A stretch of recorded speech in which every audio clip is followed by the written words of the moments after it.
All right, so the Cincinnati Bengals go out and they get Amarius Mims, the offensive lineman for the Cincinnati, for the Cincinnati Bengals, going to be left tackle for them as they added Trent Brown, but it feels like I don't know how you feel. I don't think you feel great about that situation. Obviously, Jonah Williams thing just kind of didn't work out. So going out and getting Mims, listen, I mean, it could be debatably a slight. Listen, first things first. The guy's 6'7", 340 pounds. Physically, he's unbelievably large. Like, just looking at him is imposing. Now, I think he is someone who, there's a reason why he's fallen a bit and is picked at 18. There's a reason why he wasn't one of the earlier picks, despite his huge size. There are some critiques in his game, which we will get into. I think this was you could argue this is a tad of a reach. He was 22nd on the consensus big board, so nothing crazy. But again, when you're getting to this point in the draft, usually there's players on the consensus big board a few spots ahead. Like the 15th best player is still available, but they wanted a tackle, and they needed a tackle, really. They did. This is a pick for need. And, for me, if you followed my channel, you know that I'm someone who doesn't always love drafting for need, but if you're trying to be competitive right now, I'm usually okay with it, and actually sometimes think that's smart, and they're drafting for need now, or they're drafting to be good now, so drafting for need makes some sense. So I don't really hate this whatsoever. I think he could be a really good player, a little bit raw, but yeah, we'll get into the film and talk about really what I like about Mims, and again, some of the critiques I have, because he isn't, like I said, there's a reason why he wasn't drafted as high as some of the other players. But yeah, let's just get into it.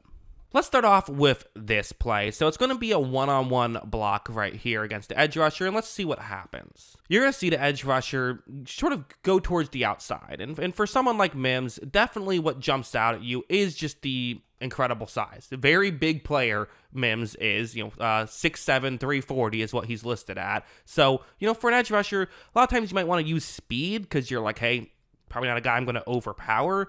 The issue is when you're also that big, it's really hard to get around you as well. Watch as the pass rusher really isn't able to do much. Mims pushes them off to the side because, again, you have the strength as well, which does matter in speed moves. And because of that, he's able to really kind of shore off that edge very well. I would say just in general, the pass protection is fantastic. Maybe fantastic's too strong a word, but pass protection is really good. And that's, if you're a fan of Mims, it's because of how well he looked at pass protection pretty consistently. Like, this play is another, good one where it's going to be a one-on-one block right here against the edge rusher, and watch what happens. So first, right off the bat, Mims is going to get the hand placement he wants. So, okay, that's good. I mean, you always want to get the hand placement you want, but for some tackles, there's still things that can go wrong, right? A guy can knock your hand out of the way, or they can try and bull rush you, right? Just because you have the hand placement you want doesn't mean you've inherently won. With Mims in college, it meant he won. This was just game over. I mean, watch this. Edge rusher really has no answer. He can't get the hands off of him. All he can do is just kind of run backwards and kind of try to make impact the play somewhere else, because he was not going to get pressure on Mims. So this stuff and these types of plays might make you wonder, well, how is this guy not a top, consensus top 10 pick? What's going on? Well, there's certainly some rawness to his game.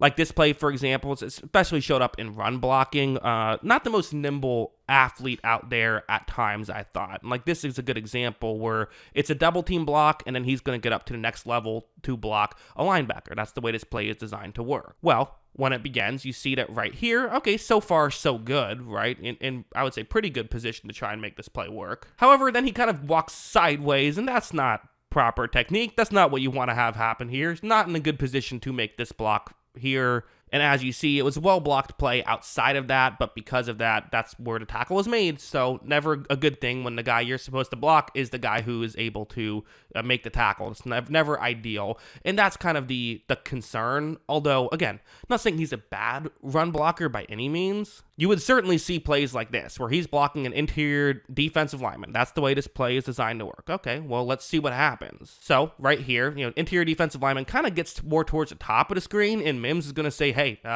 thank you very much. Watch him really do a good job of moving that player out of the area and kind of just completely, letting your running back not even have to worry about him. Now, I would say it's possible you were looking for Mims to completely annihilate him and get him way out of the way. That's not really what would happen. He would be able to move people, but not as much as maybe you would expect for a guy his size. I think that's fair to say. But still, at the end of the day, if you're making a block, you're making a block. Who cares how visually impressive it is?